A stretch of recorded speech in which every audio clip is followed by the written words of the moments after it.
สวัสดีครับเจออีกแล้วนะครับถ้าใครจำได้นะฮะช่วงปี 2018ประมาณเดือนมิถุนาเนี่ยผมได้นำเตาน้ำมันตัวหนึ่งนะครับมาให้เพื่อนๆได้รู้จักกันก็คือเตาน้ำมันของ BRS 8นั่นเองนะครับเป็นเตาน้ำมันของจีนนะฮะซึ่งหลังจากนั้นมาเนี่ยผมก็ใช้งานมาเรื่อยๆนะใช้งานมาเรื่อยๆเลยนะฮะแล้วก็มีช่วงหนึ่งที่พักพวกเพื่อนฝูงกันเนี่ยก็ยืมทดลองไปใช้งานนะฮะทดลองไปใช้งานนะก็นานหลายเดือนเลยทีเดียวนะผมก็เลยประกอบกับช่วงนั้นผมมีเตาแอลกอฮอล์บ้างเตาแก๊สบ้างอะไรเงี้ยมาใช้งานนะก็ใช้ไปเรื่อยจนกระทั่งมันกลับมานะมันกลับมาเนี่ยก็ผมก็เอามาตรวจสภาพแล้วก็พบว่ามันมีความเสียหายเล็กน้อยนะซึ่งความเสียหายตรงเนี้ยถ้ามันเกิดขึ้นกับเตาน้ำมันตัวใดแล้วเนี่ยอย่าใช้เด็ดขาดนะอย่าใช้เด็ดขาดนั่นก็คือการรั่วซึมนะการรั่วซึมของปั๊มนั่นเองนะครับเพราะนั้นเนี่ยเดี๋ยวผมจะให้ดูว่าเตาน้ำมันตัวนี้มีปัญหายังไงนะฮะเมื่อใช้งานมาได้สักประมาณปีกว่าแล้วเนี่ยมันเป็นแบบไหนนะฮะแล้วก็เดี๋ยวเราจะทดลองซ่อมมันดูด้วยนะ จะดูว่าซ่อมได้หรือเปล่าเดี๋ยวว่าดูกันใกล้ๆนะครับเนี่ยฮะเดี๋ยวผมให้ดูนะครับว่ามันมีปัญหายังไงนะอันนี้ก็คือตัวชุดปั๊มของมันนะฮะเนี่ยดูว่ามันมีรอยรั่วซึมนะมันจะรั่วซึมก็ต่อเมื่อเราจะใช้งานแล้วเราต้องคว่ำขวดมันแบบนี้นะฮะเนี่ยฮะมันจะมีน้ำมันรั่วออกมาตรงนี้เลยนะฮะมีน้ำมันรั่วมาตรงนี้นะซึ่งถ้าเป็นอย่างเงี้ยห้ามใช้เด็ดขาดนะฮะคือจุดที่มันรั่วออกมาเนี่ยมันก็จะมีอยู่2จุดก็คือบริเวณนี้กับบริเวณนี้นะฮะซึ่งถ้าดูอย่างนี้แล้วเนี่ยนะฮะมันมีการรั่วซึมออกมาจากบริเวณนี้นะซึ่งเดี๋ยวเราจะ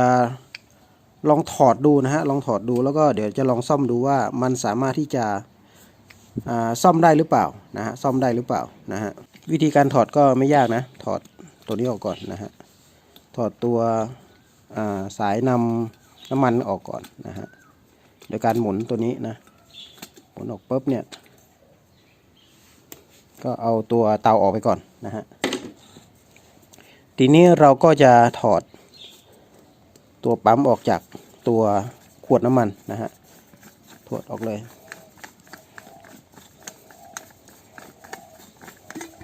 ปึ๊บถอดออกมาก็จะเป็นแบบนี้นะอ้าวมีฟิลเตอร์ตกลงมาข้างในแล้ว ฟิลเตอร์ปกติมันจะมีฟิลเตอร์ตกอยู่ตรงนี้อยู่สวมอยู่ตรงนี้นะนี่ล่วงเข้าไปอยู่ข้างในแล้วเห็นไหม โอเคเดี๋ยวค่อยเอาออกนะฮะนี่ก็คือชุดปั๊มนะชุดปั๊มเดี๋ยวเราจะต้องถอดตัวนี้ออกก่อนนะเพราะว่าปัญหามันอยู่ตรงนี้นะตอนนี้ปัญหามันอยู่ตรงนี้น้ำมันเนี่ยจะถูกดูดขึ้นมาตรงนี้นะฮะดูดขึ้นมาตรงนี้แล้วก็จ่ายเข้าไปที่สายนำน้ำมันไปสู่เตานะฮะเพราะนั้นเนี่ยถ้าเกิดว่ามันมีการรั่วซึมอยู่บริเวณนี้เนี่ยเราจะต้องดูเลยเนี่ยว่ามันมีปัญหาอะไรนะครับวิธีการก็คือให้ถอดสายน้ำมันออกก่อนนะดึงออกมาอย่างนี้เลยนะฮะแล้วก็เก็บไว้นะฮะเสร็จแล้วก็ถอดสกรูตัวนี้นะสกรูตัวนี้นะมันจะมีสกรูอยู่ข้างในอยู่เป็นสกรูหัวแฉกนะฮะเดี๋ยวจะลองถอดดูหมุนออกเลยนะฮะค่อยๆหมุนออกนะมีเสียงหมาเห่าเลยนะวันนี้อยู่บ้านนะฮะไม่ได้ออกมานอกบ้านนะฮะเนี่ยดึงออกมาแบบนี้เลยนะมันก็จะเป็นจุกแบบนี้นะฮะแล้วก็วางไว้นะวางไว้ทีนี้วิธีการเอาออกก็คือเราจะต้องดันในตัวสปูลตัวนี้นะฮะออกไปทางด้านนี้นะออกไปทางด้านนี้นะแล้วดูว่าข้างในมันมีอะไรแม่มันจะออกมาอย่างนี้เลยนะฮะข้างในไม่มีอะไรนะฮะข้างในไม่มีอะไรเลยมีแค่ท่อเล็กๆที่อยู่ข้างในเห็นนะฮะรูเล็กๆที่อยู่ข้างในก็คือท่อนำน้ำมันที่เราดึงออกเมื่อกี้นะฮะสายสีขาวเมื่อกี้นะฮะสายนี้นะมันก็จะเสียบเข้าไปข้างในแล้วก็จะไปโผล่อยู่ข้างในแบบนี้นะฮะนิดนึงนะมันจะปลายมันจะไปโผล่นิดนึงนะครับผมนะข้างในก็ไม่มีอะไรนะไม่มีอะไรเลยโอเคเดี๋ยวเรามาดูตัวนี้กันนะตัวสปูลเนี่ยมันก็จะเป็นแบบนี้นะเป็นแบบนี้นะจุดที่คาดว่าน่าจะเป็นปัญหาก็คือโอลิง4ตัวเนี่ยฮะมันน่าจะเสื่อมคุณภาพนะครับผมเสื่อมคุณภาพนะแล้วก็ไม่สามารถที่จะกักเก็บน้ำมันให้อยู่ในห้องได้นะฮะปกติน้ำมันก็จะอยู่ห้องนี้นะฮะห้องนี้แล้วก็มีซีนคู่นี้คอยกั้นไว้นะให้น้ำมันออกจากทางนี้หรือมาทางนี้นะครับเดี๋ยวเราจะลองเปลี่ยนซีนตัวนี้ดูนะครับดูนะมันย้วยแบบนี้เลยนะ อยู่ไว้แบบนี้นะเดี๋ยวเราจะลองเปลี่ยนดูนะครับว่ามันจะสามารถใช้งานได้เหมือนเดิมหรือเปล่านะครับนี่ก็คือเบอร์โอลิงที่ผมจะใช้แทนนะที่ผมจะใช้แทนนะฮะโอลิงสีน้ำตาลนี้นะซึ่งมันจะเป็นเบอร์นี้นะฮะในใน Lazada หรือว่าใน AliExpress เนี่ยมันมีขายนะฮะแต่ว่า Lazada นี่จะหายากนิดนึงนะครับสำหรับโอลิงเบอร์นี้นะแล้วก็แต่ว่าใน AliExpress เนี่ยเขาจะมีเลยมีเยอะเลยแต่ว่ามันขายทีละเยอะๆนะฮะผมก็เลยตัดสินใจที่จะไปหาซีนที่อยู่ในประเทศไทยนะก็เลยไปได้เบอร์นี้มาจากเพื่อนๆที่รู้จักกันนะครับเป็นไวตันโอลิงนะครับผมแล้วก็เท่าที่ผมเช็คดูขนาดของตัวของไอ้เจ้าโอลิงเนี่ยมันก็จะเท่ากันพอดีเลยนะฮะซึ่งวงในนี่ก็คือ8นะฮะวงในก็คือ8วงนอกก็คือ12นะเดี๋ยวเราจะมาลองออกดูนะแกะออกดูนะวิธีการแกะก็ไม่ยากนะก็คือพยายามบีบมันนะฮะแล้วก็เอามันออกนะฮะออกมาเป็นแบบนี้เลยนะวงนอกเนี่ย12นะฮะแต่ว่ารูในเนี่ยประมาณ8มิลลิเมตรนะครับแล้วก็ออกมาให้หมดเลยนะก็บีบออกนะแล้วก็ไล่มายุ่งๆนะ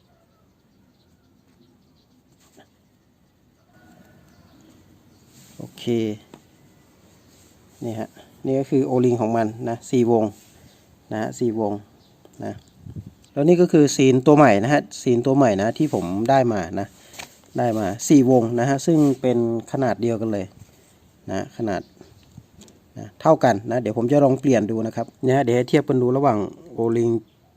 ตัวเก่ากับตัวใหม่นะฮะมันใกล้เคียงกันมากเลยนะตัวสีน้ำตาลเนี่ยเป็นตัวเก่านะส่วนตัวสีดำเนี่ยเป็นไวตันโอลิงตัวใหม่นะครับที่ผมจะลองเปลี่ยนดูนะครับวิธีการเปลี่ยนก็คือเราจะใส่โอลิงไปทางด้านนี้เลยนะค่อยๆใส่มุดเข้าไปนะด้านนี้อย่าไปใส่มาจากด้านนี้นะไม่ได้นะเพราะมันจะติดไอ้นี่นะมันใหญ่นะมันจะใส่ยากนิดนึงผมก็เลยจะใช้จระบีทามันนิดนึงนะครับนะจระบีทานิดนึงนะนี่ฮะจระบีนะครับแล้วก็ค่อยๆไล่เข้าไปนะค่อยๆไล่เข้าไปนะพยายามค่อยๆใส่นะฮะอย่าให้มันเกิดความเสียหายนะถ้าเกิดว่าโอลิงเราเสียหายเนี่ยมันก็จะไม่มีประโยชน์นะมันก็จะรั่วเหมือนเดิมนะฮะเพราะฉะนั้นค่อยๆใส่เข้าไปมันจะใส่ยากนิดนึงนะมันใหม่นะฮะแล้วก็มันก็ยังแบบฟิตอยู่นะค่อยๆใส่เข้าไปทีละวงทีละวงนะครับอะไรแบบนี้นะอะไรแบบวงๆนะอะไรแบบนี้นะอะไรแบบนี้นะอะไรแบบนี้นะอะไรแบบนี้อย่าพยายามใช้ของมีคมหรือว่าอะไรงัดนะฮะเดี๋ยวมันจะเกิดความเสียหายกับโอลิงใช้เล็บกับใช้มือเราเนี่ยฮะเข้าไปแล้วนะเข้าไปละ1วงนะแล้วก็วงต่อไปแล้วก็ทำเหมือนเดิมนะทำเหมือนเดิมไล่ไปครับแบบนี้นะไล่ไปวงครับผมยักนิดนึงครับปึ๊บเข้าไปเรื่อยไปเลยวงเต็มเลยอันต่อไปนะอย่างนี้วงสุดท้ายแล้วนะสุดท้ายแล้ว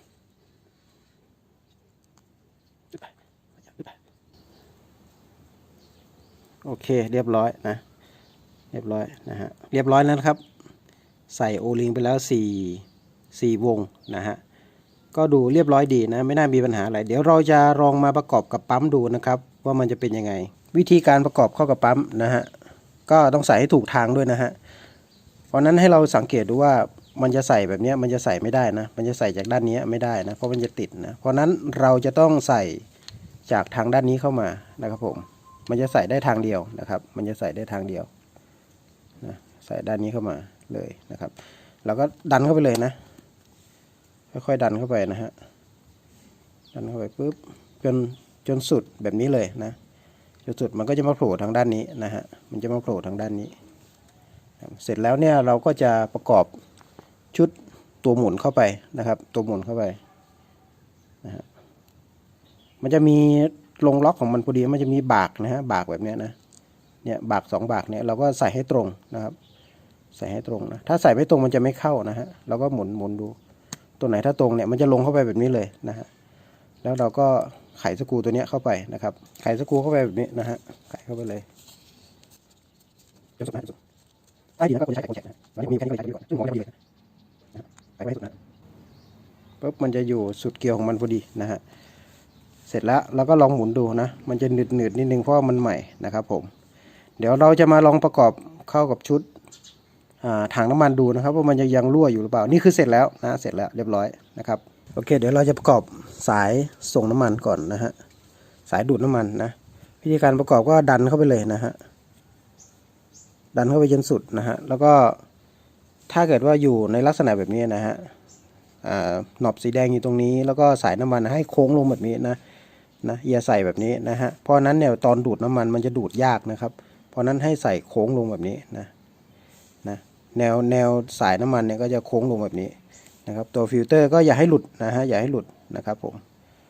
เดี๋ยวเราจะมาประกอบใส่กับตัวขวดนี้นะครับประกอบเข้าไปเลยนะฮะประกอบเข้าไปเลยนะครับแบบนี้แล้วก็หมุนนะฮะหมุน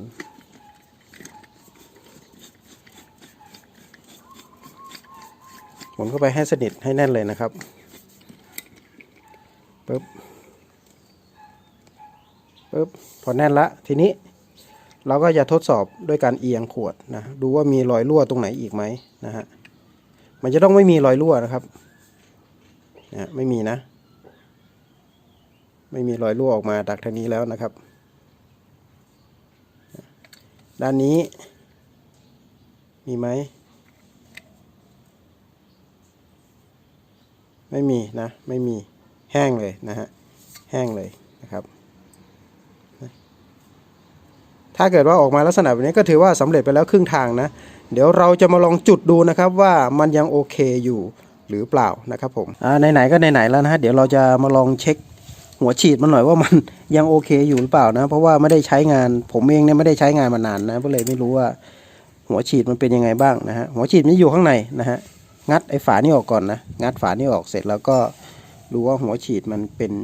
ยังไงนะดูฮะสกปรกนะครับสกปรกเดี๋ยวเราจะทำความสะอาดมันก่อนที่จะใช้งานนะครับเราก็จะใ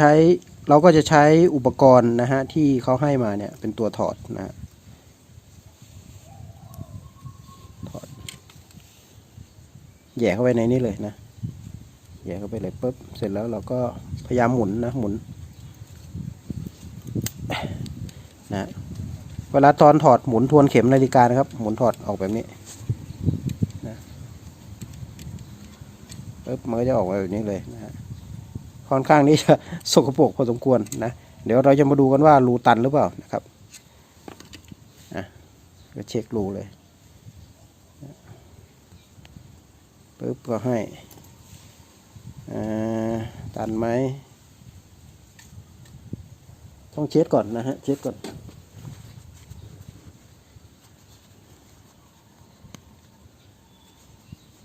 ดูแล้วก็มีแสงทะลุผ่านไหมฮะไม่มีนะนี่ฮะมีนะมีแสงทะลุผ่านเห็นนะแสงเล็กๆฮะใช่อย่างเงี้ยถือว่าโอเคนะหรือจะคอนเฟิร์มอีกทีหนึ่งก็คือว่าใช้ทูลตัวที่เขาให้มาเนี่ยฮะใช้เครื่องมือที่เขาให้มาเนี่ยนะฮะลองแย่ดูนะมันจะมีปลายเข็มเล็กๆอยู่ตรงเนี้ยเห็นนะฮะเนี่ยเล็กๆเนี่ยเราก็แย่เข้าไปเลยนะแย่เข้าไปนะค่อยๆหมุนเข้าไปนะ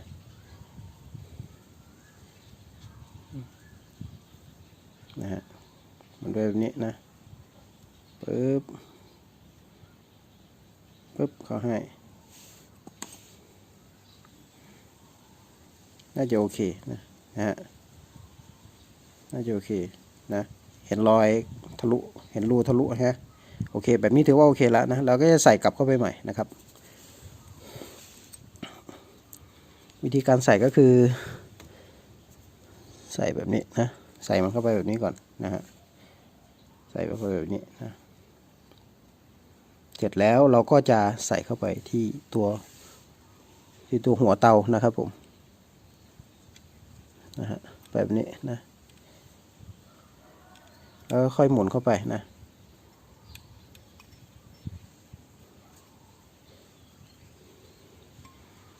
หมุนให้แน่นนะฮะหมุนให้แน่น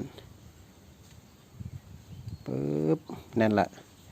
เสร็จแล้วเราก็ถอดออกนะถอดออกปึ๊บออกละโอเคเราก็จะใส่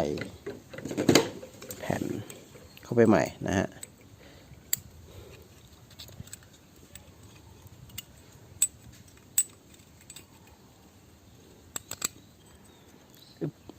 โอเค เสร็จแล้วเราก็จะประกอบกับตัวเตานะประกอบกับตัวปั๊มนะเตาเอามาประกอบกันเลยนะฮะวิธีการประกอบก็คือหมุนตัวนี้เข้าไปเลยนะหมุนเข้าไปนะไม่แน่ใจว่าจะมีการรั่วซึมอีกหรือเปล่านะฮะหลังจากที่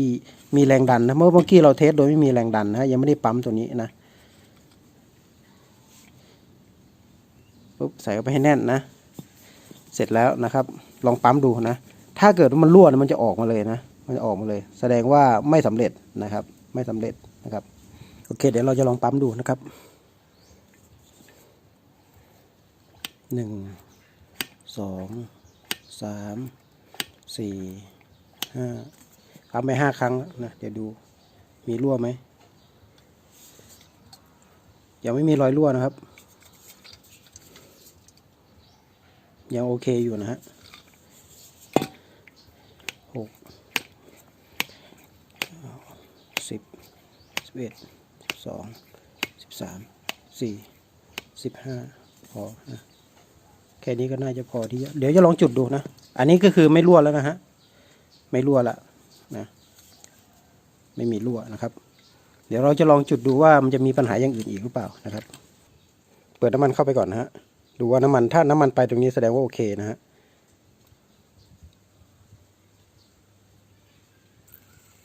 ขึ้นมาแล้วนี่มีน้ำมันขึ้นมาแล้วเราก็ปิดวาล์วตรงนี้นะ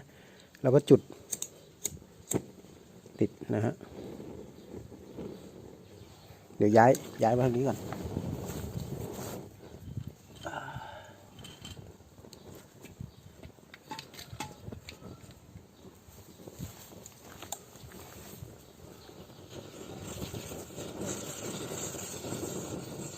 ยังติดอยู่นะฮะตอนนี้ก็คือน้ำมันเนี่ยก็ยั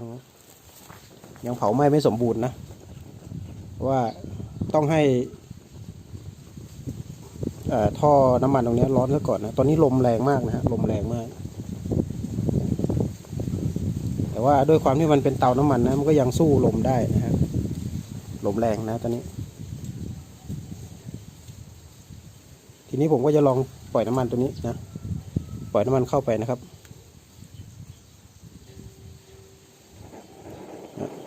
เริ่มแล้วฮะคือถ้าเกิดว่าท่อน้ำมันเนี่ยมันร้อนเนี่ยมันก็จะทำให้น้ำมันเนี่ยมีความร้อนแล้วก็เป็นไอได้เร็วนะเพราะฉะนั้นเนี่ยการเผาไหม้ก็จะสมบูรณ์มากขึ้นนะครับ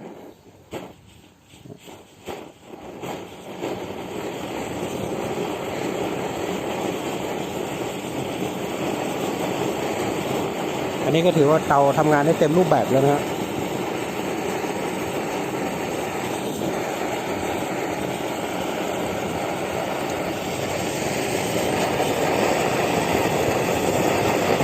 ลมแรงนะฮะตอนนี้ ดูลมพัดเปลวไฟนี่แบบโอ้สุดยอดเลยนะลมพัดแรงมาก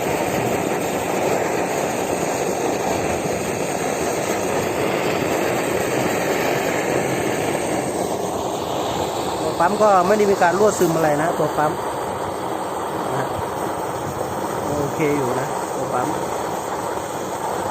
ถ้ามันรั่วซึมเนี่ยเราจะเห็นเลยว่ามันรั่วนะครับ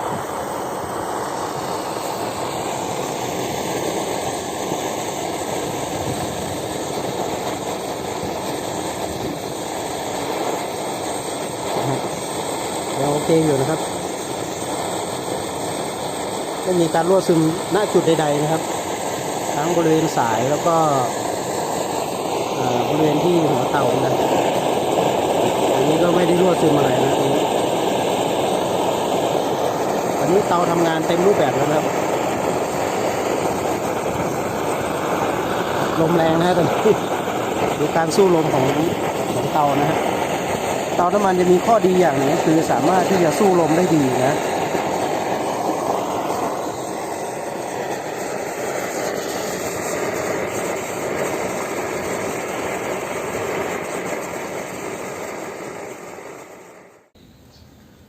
ครับก็จบไปแล้วนะครับสำหรับการซ่อม